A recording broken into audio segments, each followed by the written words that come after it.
तर रत्नागिरी जिल्ह्यामध्ये पूर्वी 50 ते 60 कोटी रुपये वाळूतून मिळायचे सरकारला. आता मिळतात का पैसे? का आता सध्या वाळू माफियांचा हैदोस चालू आहे रत्नागिरी जिल्ह्याच्या 20 भागात. थांब ना जरा. पूर्वी आता सरकारला आपण आत्ताच विचारा की वर्षाला किती कोटी आता मिळतात सरकारला. 40-50 कोटी मिळायचे. आज सगळे ते माफिया सगळे पैसे कमवत आहेत आणि वाळूची चोरी चालू आहे. हे कशा निर्बंध येणारच की नाही? आपलं असं म्हणणं आहे की वाळू माफियांचं राज वाढतंय. हा 100% कुठच्या भागामध्ये? संगमेश्वर, चिपळूण, खेड, मंडणगड सरकार आहे, प्रशासन आहे, पगार घेत आहे. असं आहे मला जी माहिती येते आपल्या नजरेतनं खऱ्या परवानगी घेऊन वाळू काढणारे सुद्धा माफिया असतील तर ते काही योग्य नाही. बरोबर. पण त्यांनी परमिशन घेतलेली आहे, त्यांनी रॉयल्टी भरलेली असेल. परंतु रॉयल्टी न भरता शासनाला वेठीस धरून जर काय कोण करत असेल तर जिल्हाधिकाऱ्यांना तसे निर्देश देऊ. पण समुद्राची वाळू किती किनाऱ्यावरची काढायची याला मर्यादा आहेत का? काही म्हणजे टर्म्स अँड कंडिशन असतात का?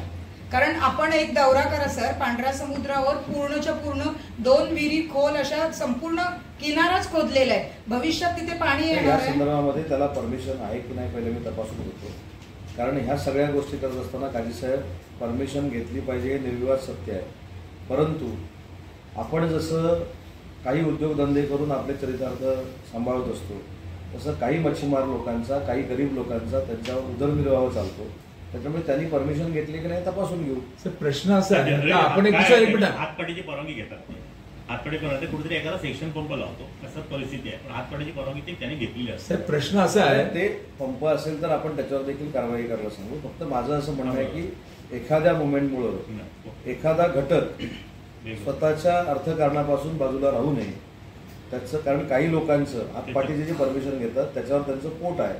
त्याच्यामुळे त्यांनी त्या परवानगी घेतल्यात की नाही आपण बघू. प्रश्न साहेब परवानगी तरी राजा एक प्रश्न साहेब असा आहे की तुम्ही सरकारकडनं 100 ब्रासचे परवानगी घ्यायची आणि अधिकाऱ्यांच्या आशीर्वादाने 1000 ब्रास वाळू काढायची. हा सरकारचं नुकसान नाही.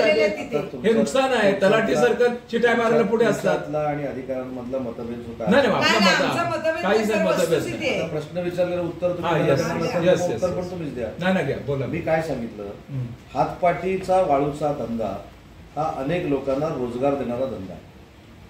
काही लोकांनी अपवादात्मक जर परवानग्या घेतल्या नसतील तर ते आम्ही नक्की तपासून बघू. परंतु या धंद्यावर अनेक कुटुंब चालतात, अनेक कुटुंबांचा चरितार्थ चालतो. त्याच्यामध्ये इलिगल वाळूला जर अधिकारी आमचे सहकार्य करत असतील तर ते देखील आम्ही तपासून बघू. परंतु सरसकट प्रश्न विचारून सरसकट सगळ्यांवर कारवाई करा म्हणून जर मी सांगितलं तर जो घटक गरीब आहे त्याच्यावर देखील अन्याय होईल. ज्यांचं पोट त्याच्यावर आहे त्याच्यावर अन्याय होईल. परंतु तुमचा जो काही प्रश्न अधिकाऱ्यांच्या बाबतीतला आहे त्या संबंधित अधिकाऱ्यांना मी नक्की सांगेन. रत्नागिरी जिल्ह्याला जेव्हापर्यंत माझा पक्ष मला आशीर्वाद देईल तोपर्यंत हे खातं आपण चालू पण बदल निश्चित पद्धतीने घडवून दाखवेल. बदल या मत्स्य व्यवसाय खात्यामध्ये आणि बंदर खात्यामध्ये माझ्या आदरणीय राणे साहेबांकडे हे खातं होतं. त्यावेळी त्यांनी निश्चित पद्धतीने क्रांतिकारी निर्णय घेतले. त्याच्यानंतर पण अन्य जे खात्यातले मंत्री होते त्यांनी त्यांच्या पद्धतीने प्रयत्न केले. पण माझ्या हिशोबाने त्या खात्यामध्ये काम करण्याची फार वाव आहे. त्या दृष्टिकोनातून पाऊल मुरुडवाडा परिसरामध्ये मोठ्या प्रमाणात वाळू उत्खनन होत आहे.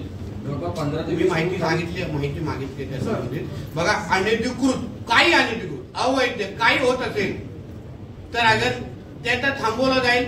डाग लावून घ्यायचं आहे काही चांगलं पारदर्शक काम करायचंय. कारण आता मंत्री पण कोकणातलाच आहे. मंत्र्याला रत्नागिरी चांगल्या पद्धतीने माहिती आहे. मंत्र्याचे वडील रत्नागिरीचे खासदार आहे. भाऊ रत्नागिरीचा माजी खासदार आहे.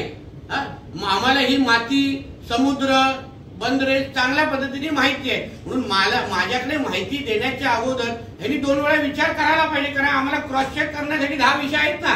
म्हणून तुम्ही जो मुद्दा उचलला त्याची संबंधित माहिती माझ्याकडे आहे. बंद कसं होईल आणि कारवाई कशी होईल याच्यावर आम्ही लक्ष घालू. मत्स्य उत्पादनात वाढ झाली नेमका आपला कन्सेप्ट काय? त्या 2-3 योजनाबद्दल आम्ही विचार केलेला आहे. ते एकदा येईल तर आपल्या समोर प्रेझेंटेशन ठेवलं जाईल. रत्नागिरी जिल्ह्यात त्यांच्या वर्तणुकीबद्दल वारंवार तक्रारी आहेत. वेगवेगळ्या डिपार्टमेंट मधून अधिकाऱ्यांशी बिहेवियर असेल त्यांचं म्हणजे एका अधिकाऱ्यांना जिल्हाधिकारी आणि मत्स्य व्यवसाय मंत्रालयाचा काय संबंध? तुम्ही मंत्री आहात म्हणून विचारलं कारण की माझ्याकडे अशा कुठल्याही तक्रारी आलेल्या नाही. पण सर शिवीगाळ करण्यापर्यंत अगर अशी असेल संबंधित कुठल्याही अधिकाऱ्याने आम्ही जनतेचे सेवक आहोत. आम्हाला शिवी देणं आणि जनतेशी गैरवर्तणूक करणं हे आमचं काम नाही. म्हणून असं कुठलाही अधिकारी, जिल्हाधिकाऱ्यांनी तर करूच नये, कुठल्याच अधिकाऱ्यांनी करू नये. असा कोण करत असेल तर कारवाई होणार, पण पुरावे तपासले जाणार. सर आता सर एक मिनिट 14 बांगलादेशी नागरिक मिळाले खाणी